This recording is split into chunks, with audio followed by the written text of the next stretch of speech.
Thank you, Kevin. Appreciate it. So I'm going to apologize ahead of time because I'm used to having the stage for about 2 days. And instead, I have 45 minutes right now. So if this is a little bit like a quick run through, I apologize. But maybe I can just use this time to whet your appetite. I also have to thank Mark for giving me the opportunity to have a little more of a microphone. So I'm going to have a chance to come in and offer commentary throughout the morning after people make their presentations. So if you have some questions that we don't get to right now, you can have opportunities to raise them later. I want to kind of touch on a few things that were said before to kind of put some larger context on this. So Jonathan dated the start of all this interest in HR analytics is 2008. It does make sense that whenever HBR decides that something is happening, therefore it must be true. I'm going to go now. Amit said that it actually goes back about a century. I'm going to go somewhere in between. And I do want to offer some comments. So I found it interesting that Jonathan said that Akil was the true data scientist. He's a psychologist. Maybe he didn't know or he didn't want to say, but Amit is actually an economist. And I'm also an economist. So any time that a psychologist is viewed as being much more of a data scientist than an economist, I think we're actually making progress. Another comment, 2003 was the first year, so I'm part of a group called the Center for Effective Organizations. Thank you, Kevin, for the introduction. I am a research scientist. I am not a professor. I actually have to sing for my supper, which means that if I don't do work that companies think is interesting, they don't pay me, the university fires me, and I'm on the unemployment lines. So what I'm going to talk to you about comes from practical applications of science and data to issues that you're facing. And we do this in cooperation with our research partners, with our sponsors. It was 2003 at our sponsors meeting when someone from P&G raised their hands and said, so what are you guys going to do about all this HR metrics stuff? Now, we're, of course, research scientists. We've been at this game for 35 years now. We do this from a perspective of bringing in the best of scientific knowledge to help companies understand how you can get to deeper insights. But it was a great question, because we sat there and went, well, don't we do this already every day? But what it was really kind of a harbinger of the change that was starting to take place within HR, okay, and which led to us being here today. Now, what's interesting is that after that initial kind of putting the hand up, we convened a group of people. We had a series of consortia.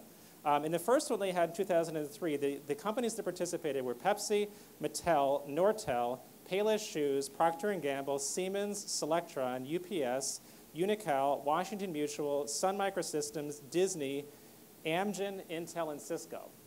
Now, just to show how much the world has changed, how many of those companies are still around? Okay. Second is, even back then, okay, I don't know if you guys remember, back in the mid-2000s, Cisco was renowned for being the company that could close its books at the end of every day. Okay? John Chambers had made a commitment that he had been through bad, tough times before he became CEO of Cisco, and he was not going to run a company where he would have to go through the kind of layoffs and cutbacks that he did at his previous company. Okay. Anybody remember what happened around the time of the tech crash? Okay. It's data and reporting systems are great, but it's the information that you get out of them. It's the knowledge and insights that you get out of them that matter. And what was particularly interesting about Cisco is we had their VP, one of their VPs of HR, who was very proud of saying that if she wanted a reporting system, she could give a request to the engineers at 2 o'clock in the afternoon, and chances are it would be built by 8 o'clock the next morning. Okay? So they had the exact kind of sensing systems that our friends at IBM were just talking about. So they're now creating for the masses, any organization that would want it, the kind of sensing system that Cisco had back in 2003. Now, what was interesting is that Cisco, of all the companies that you might think of, they were the ones who came hat in hand saying, we have all this data, and we don't know what to do with it. Okay? I like the idea of democratizing data. I like the idea of turning people into amateur research scientists. If anybody who has a PhD will tell you, the only thing you learn after getting a PhD is how little you know about how the world works. Okay? It doesn't actually make you an expert in how to make things better in organizations. And in fact, some of the best information we get is when we can bring together people who have that kind of data scientist view with the practical application of what are you going to do with it. Okay? I really like when Charlotte said, the quote was, we are enabling the business, not running a process. Okay? This is what we challenge HR with all the time, and it's what I'm going to challenge you with here. And it's going to be a bit different than what you're going to hear about from probably every other speaker over the next 2 days. Okay? But I want you to keep this in mind. Okay? We can do tons of data exploration. Okay? We can go hunting around, look for lots of interesting correlations, interesting relationships. We can hire people who have PhDs or masters to run all kinds of fancy regressions or ANOVAs. We can do conjoint analysis. We can do social network analysis. Someone's going to talk about that. But the question you have to ask yourself is, what are the insights that we're trying to get out? What is the actual business question that we're trying to address? And how is this data going to help us? Because fancy statistics don't tell you what the insights are.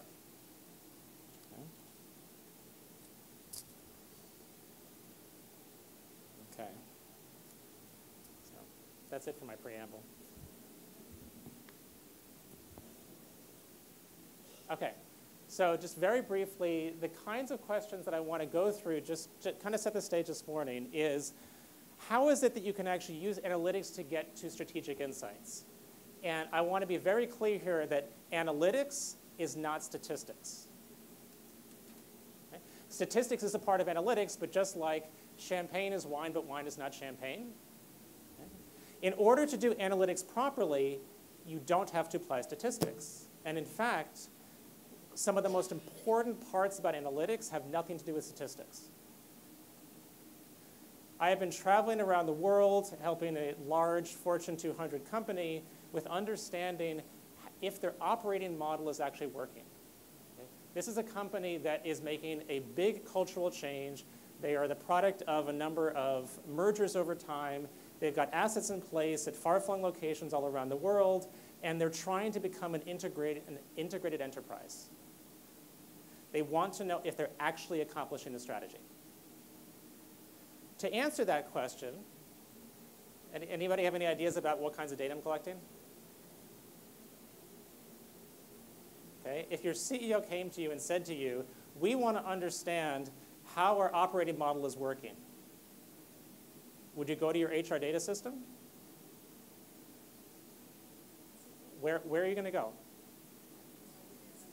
Finance? Okay, what is finance data going to tell us?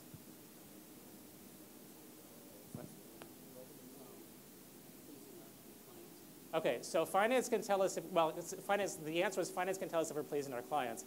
Finance can tell us if we're achieving our financial metrics. Okay, we might have then separate customer data to tell us are we pleasing our clients. Okay, so these are the outcomes the business is looking at.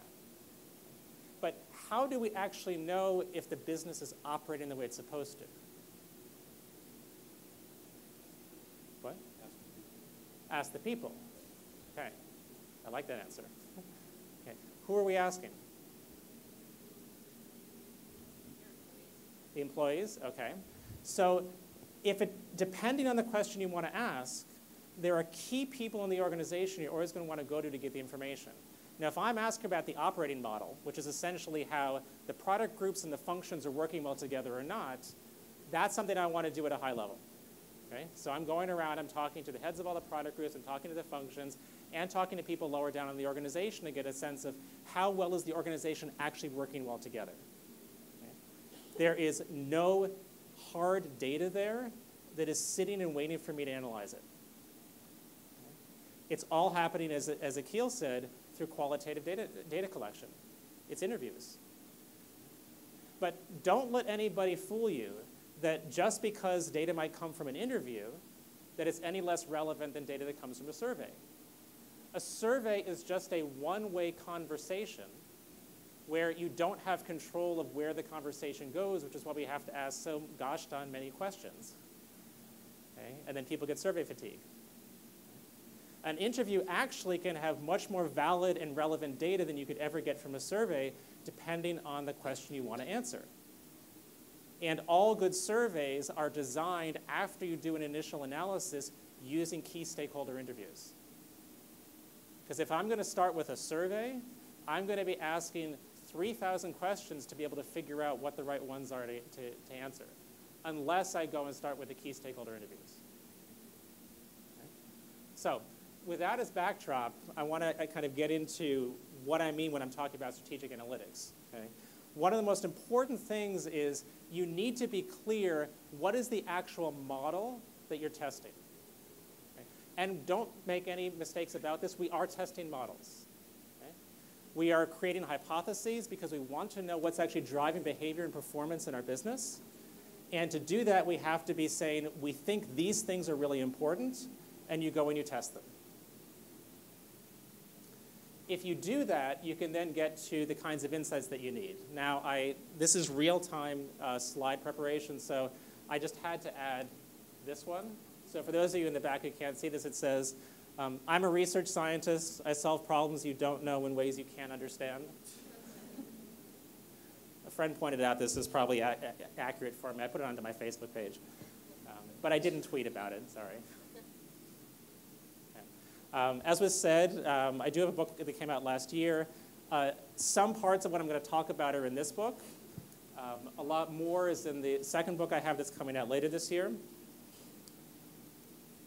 All right, so when it comes to wanting to understand where you're going to get your best insights, the key questions you want to ask yourself are the following. What is keeping our business leaders up at night? It's not the HR data, okay? And the answer doesn't come from the HR data. Okay? So the question we have to ask ourselves is, where is the data going to come from that's going to provide those insights? And just like our friends at sorry,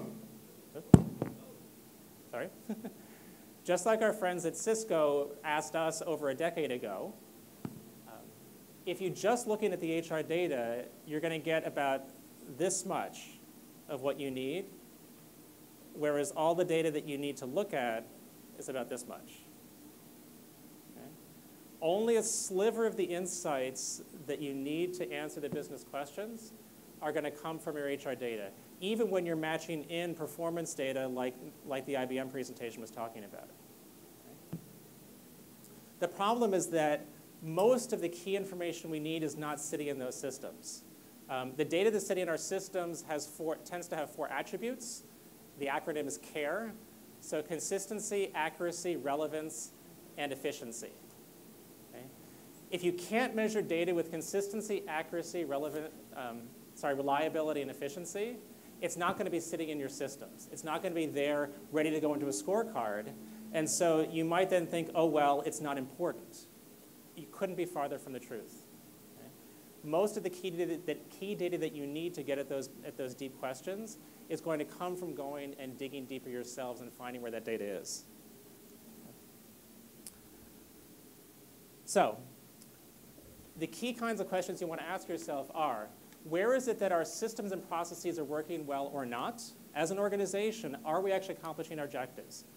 What are our strategic objectives? Is it around profitability? Is it around market share? Is it around innovation? Is it customer service? Is it go-to-market efficiency? Okay. Start there. Okay.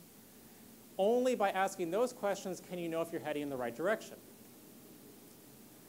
When you think about how we look at things from an HR standpoint, the problem with taking things from the HR strategy is that it's like a game of telephone. Okay, so you know the game of telephone where I say one thing, I pass it on to the next person, the next person. By the time we get to the end of the line, the story is very different. It's the exact same problem we have with our HR processes. Okay.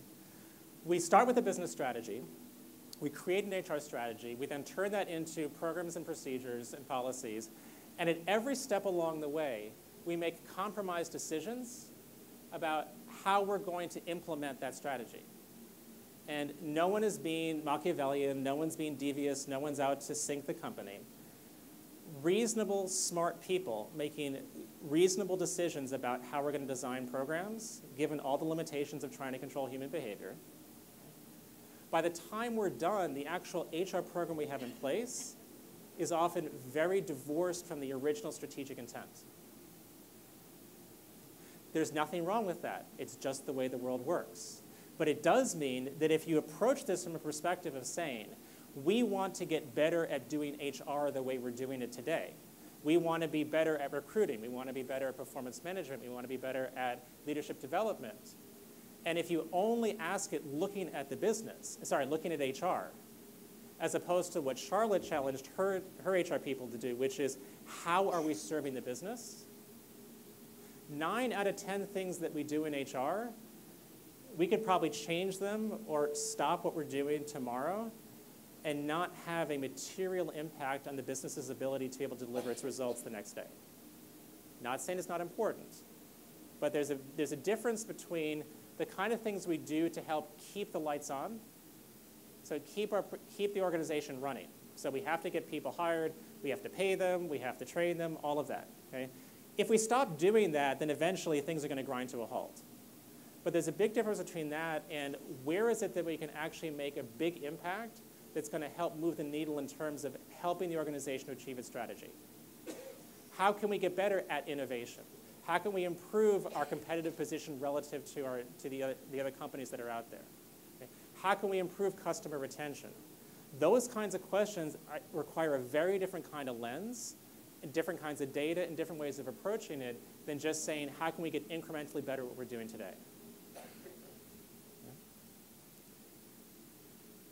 Okay, so here's a picture for you.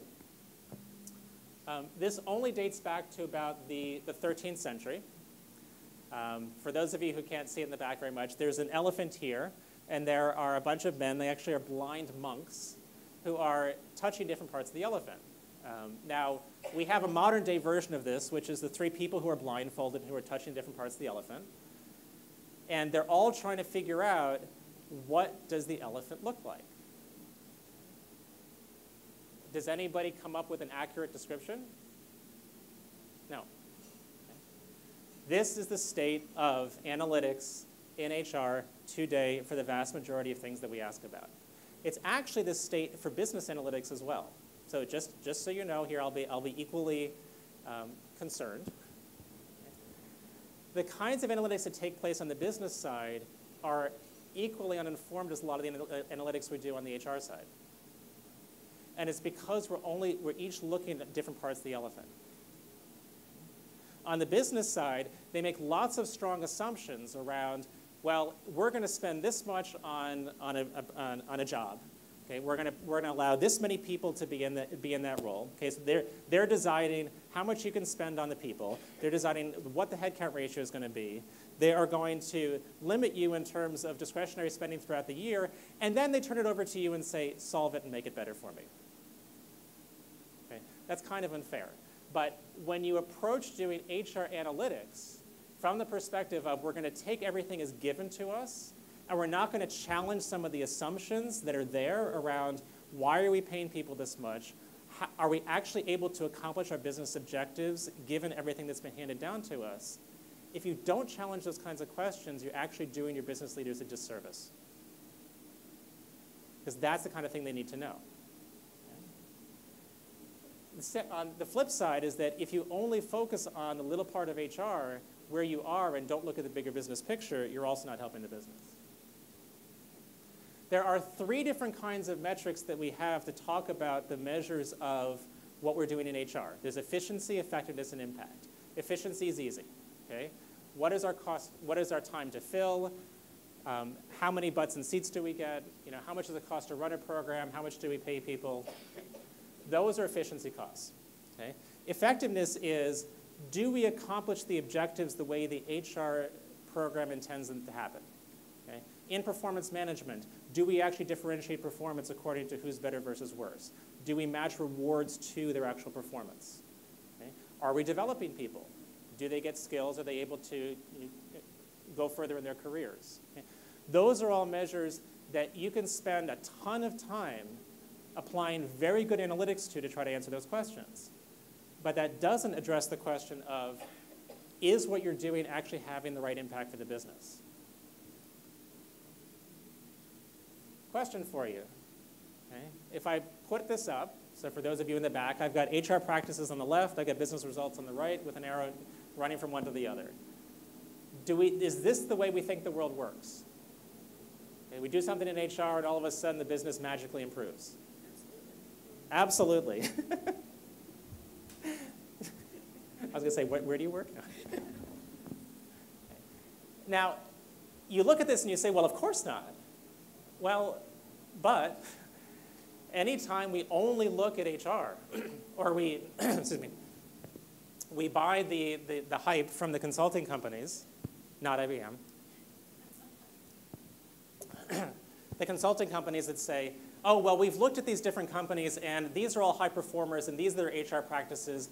Here's low performers. They don't do the same practices, so therefore, okay? Therefore, if thou does those high-performing practices, thou shalt get better business results, right? That's the implication. Well, that's what we're saying. Okay? If you didn't buy it when I put this slide up, you shouldn't buy it when they give you that kind of highfalutin description of all this wonderful data analysis they did. Okay? Do HR practices help? Absolutely. Do they help by themselves? Never. Okay? Will the same kind of HR practice work in every context? Absolutely not. It depends on the context. It depends on how you actually make money. What is your organizational structure? Okay? Charlotte mentioned recruiting. I had this up before she did her presentation. This wasn't real time. How does recruiting serve the business? Okay. Well, it makes sure we get people in the right place at the right time. Okay. Efficiency in recruiting is measured by time to fill and dollars spent. We can look at effectiveness. We can look at quality of hire. But where does recruiting actually matter for the business? In most cases, it just helps us keep the lights on. Okay? But for most roles in any organization, if that role stays open for a while, it's not a big deal. I mean, yeah, the team that has to pick up the pieces, they have to work a little bit harder. I wouldn't want to be in their shoes. Okay? But does the business come grinding to a halt? No. Are there cases where if a role stays open for too long, you're really going to suffer in terms of your business performance? Absolutely. Differentiating between those, where is it that it's mission critical to make sure that recruiting is stepping up to the plate, getting everything done as quickly as possible, getting the highest quality people in there? Launch. It's a customer. This is all designed to keep you on your toes.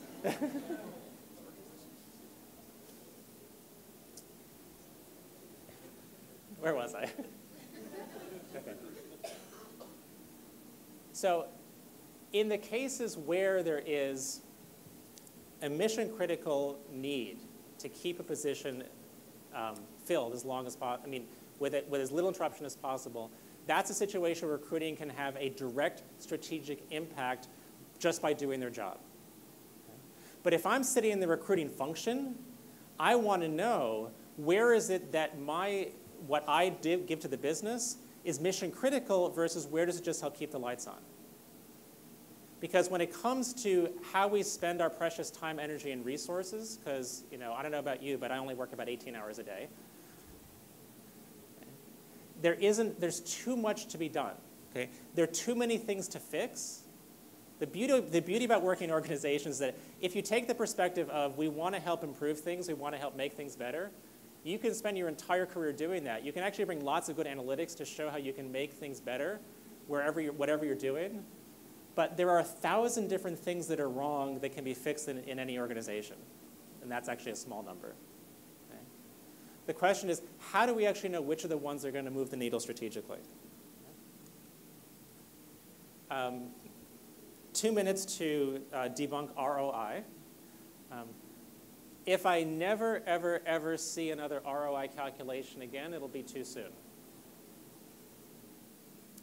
Now, ROI is kind of like the boogeyman hiding under the bed that we're all afraid of. But you remember what it was like when you were a kid, right? You're really afraid of the monsters under the bed or in the closet. Okay, then you grew up and you actually realized that it wasn't all that bad. It wasn't such a big deal. ROI is kind of the same way. We are running scared of ROI because the finance function says, thou shalt show us what your ROI is. Okay? Well, a couple things. One is that the only time HR ever gets asked about ROI is when you're being defensive, okay? And somebody wants to cut a program. Okay? And if you can show an actual strategic impact, no one ever asks for ROI. The other thing, which is really important, is that you can get positive ROI by cutting spending. Okay? Remember the efficiency, effectiveness, and impact. Part of efficiency is about how much the things cost. Okay? If I need to show short-term increase in cash flow, okay, a short-term increase in cash flow absolutely would be a positive ROI. I can do it by stopping investing. Now that's cutting off your nose to spite your face, but this is actually a key problem that HR faces. How do we know that where we're spending our dollars, building capability, investing in people, is actually making a difference for the business? If you can answer that question, then you've answered the ROI question. And you've answered it because you're going to be helping long-term cash flow.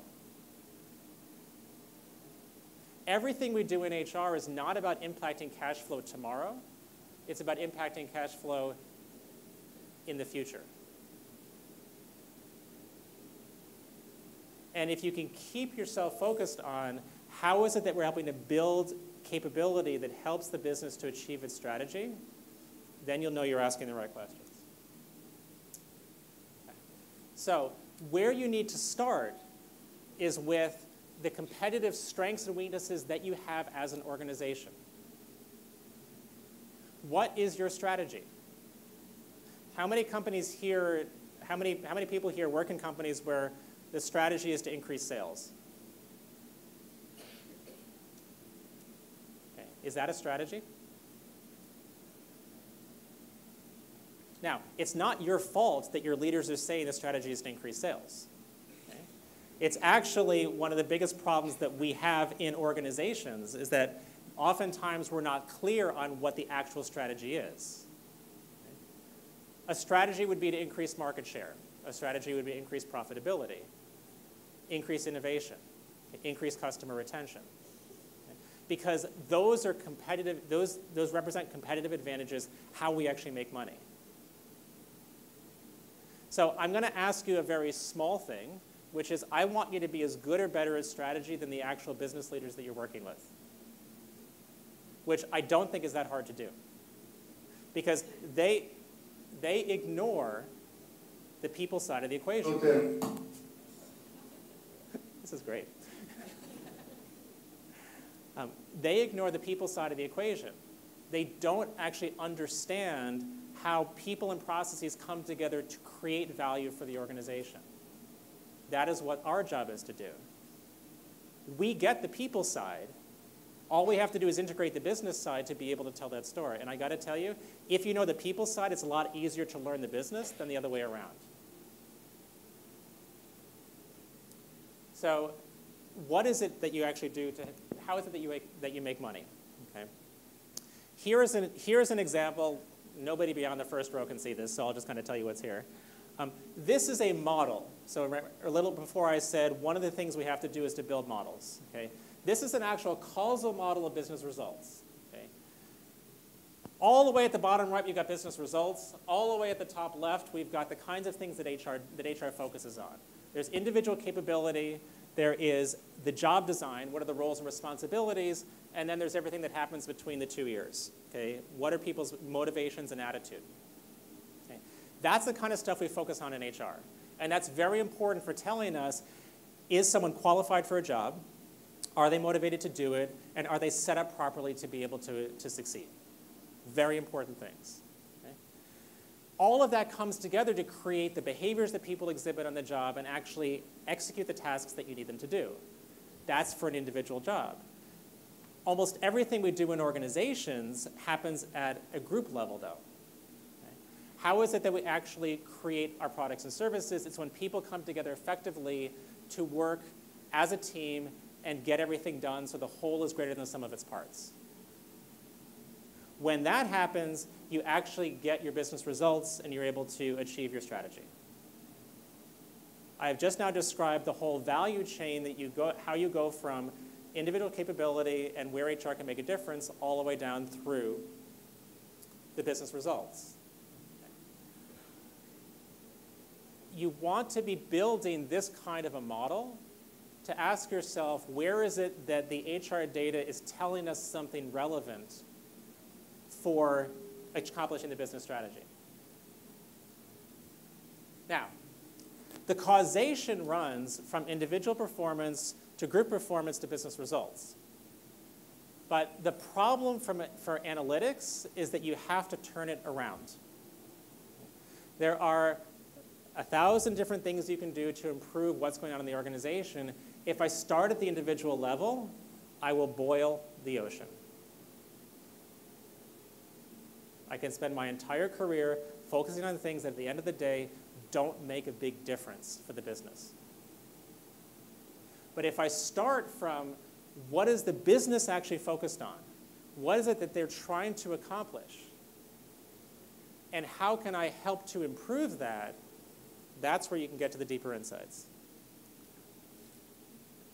So, give you an example here. Customer service. Okay? It doesn't matter what kind of business you're in, customer service is important.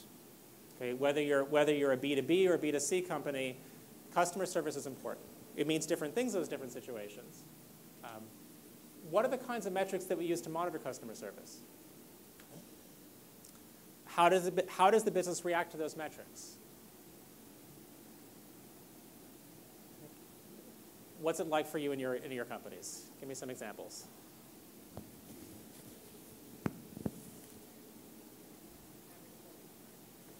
We got a call center, average holding time. Call center, average holding time. What's the business? What's the business? Yeah. Insurance. Insurance. Okay, great. So B2C. Okay. Give me another one. In retail, sometimes we have customer protectors that go through and actually analyze the resources done or not done. Okay, so in retail, we've got secret shoppers. We've got people who will go and actually monitor to make sure the employees are doing what we want them to do. Okay. Who's here in B2B business? Give me an example. What's customer service like for you? Time to resolution? What kind of an issue? Technical support, typically. We don't have customers. I work at a software company. We don't really have customer service except for support. Okay, great. Technical support for a software company. Okay. Any others? Time to delivery. Great. Okay. So these are the kinds of metrics that your business leaders are focusing on. They are looking at them and they are saying, we are doing well or we're not doing well, help us improve. What can HR add to that? What do we do in HR that actually helps to improve performance in customer service? Okay. Now, if I take a functional silo approach, which in HR can mean really siloed, right? Like I'm in recruiting, I only focus on recruiting. Or I'm in leadership development, I only focus on leadership development. I'm not even talking about breaking those silos. I mean, that we got to do anyway. But stepping out of that and actually working with the business on what is the need that they need to have addressed. If we're trying to improve time to delivery, how is it that what we do in HR can help with that? Okay? If it's time to resolution of a customer service question, how is that what we do in HR helps with that?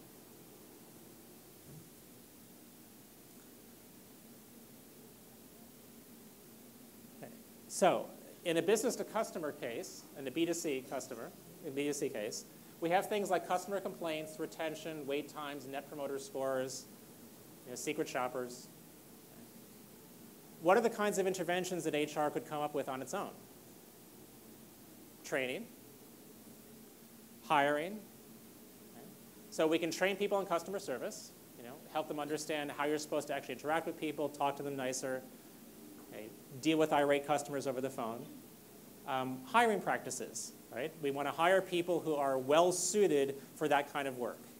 Okay, we're not going to just tell the customer to go, screw themselves. we can focus on incentives, right? We can actually give them incentives to give the kind of service that we want. Are those kinds of interventions going to move the needle on improving customer retention? Who wants to say categorically yes? Oh, come on. All right, who wants to say categorically no? Fine. It depends, right? It depends on what is the actual business issue that's facing the customers, and how are we actually able to address it. Okay? There are lots of things that we do that help to create good customer service. There's the IT systems, there's staffing levels, there's how much we're actually paying people in the job. Okay? If we take a step back and we say, how is the whole system designed? If we look at the whole elephant, okay, how is the system designed, and what does that mean in terms of the kinds of experiences customers have? Now that's the kind of analytics I want to be doing. And I have to tell you that so many conversations with the companies that we work with start off that way. Okay, they'll say, well, we've got this problem, and here's a solution which we think is the right one. And it inevitably comes down to, well, we've got to pay people more. Well, we've got to train them. Well, we just got to get them to work better in teams. And every single time I say, OK, that's a great place to start. But now tell me more. Okay? How is it that you actually deliver value to your customers? Okay? Why are you structured the way that you are? Okay? Why have you decided to invest a lot more in this function and take money away from this product group over here? Why is it that some regions are performing well and others aren't? Okay. You start asking questions like that, and they go, oh, well, and then you get the great information. Then you get all the other pieces of, here's the business model. Here it is why we've made these decisions in this way, these other decisions not the same. And you're building the whole picture of how the system works and why those decisions are made. When you do that, you can then say, all right, now I understand why customers are feeling the way they are, and be able to say, where is it that we actually should be improving our performance? And sometimes that comes down to going back and challenging the assumptions that the senior leaders are making around where they're actually investing their dollars. When you do this well, you will actually be causing them to go back and challenge how they're making budget allocation decisions, where they're going to be investing in products and services. And actually giving you the kinds of discretionary dollars in HR that people are always kind of hoping for. But it's only if you can address the larger strategic questions and tell them how the whole system works.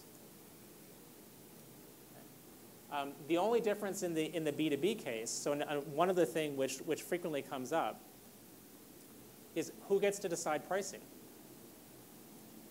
Okay. So time to delivery was a key one. Okay, that can determine customer satisfaction. Well, if it's not just time to delivery, though, it's also at what price. And as a business, we make very strong assumptions about what we're going to be able to deliver based on how much we expect to make money off of it. So when I look at the whole system in a B2B case and talk about customer service, I want to know, why is decision-making the way it is? Okay, are we actually allowing the salespeople to be able to set price, to be able to set delivery schedules? Okay. What are the kinds of assumptions that are behind that? And what are the implications for how the business can improve? Where is the business actually willing to make compromises, and where is it that it wants to make investments? That can then tell me in HR, what can I actually do to help them to be better?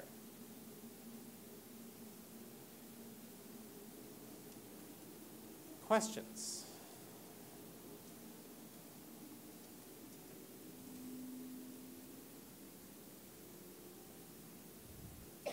I know I've given you a lot to think about.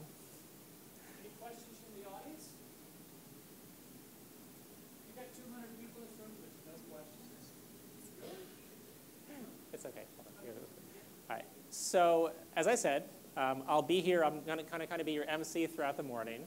So if a question comes up after one of the other presentations, we can always take a minute and talk about it then.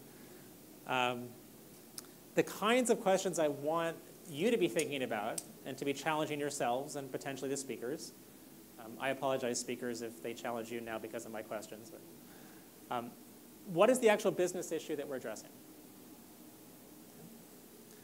Are we looking at this just from an efficiency lens, from an effectiveness lens? What does the business really need?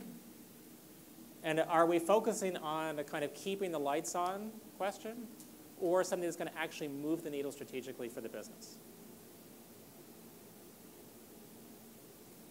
Okay. With that, and let me just also say that I encourage you to get in contact with me, hook up with my organization, the Center for Effective Organizations, and very happy to tell you more about the kinds of things we do. Thank you, Al. Thank you so much. Thank you, Kevin. Thank you. Thank you.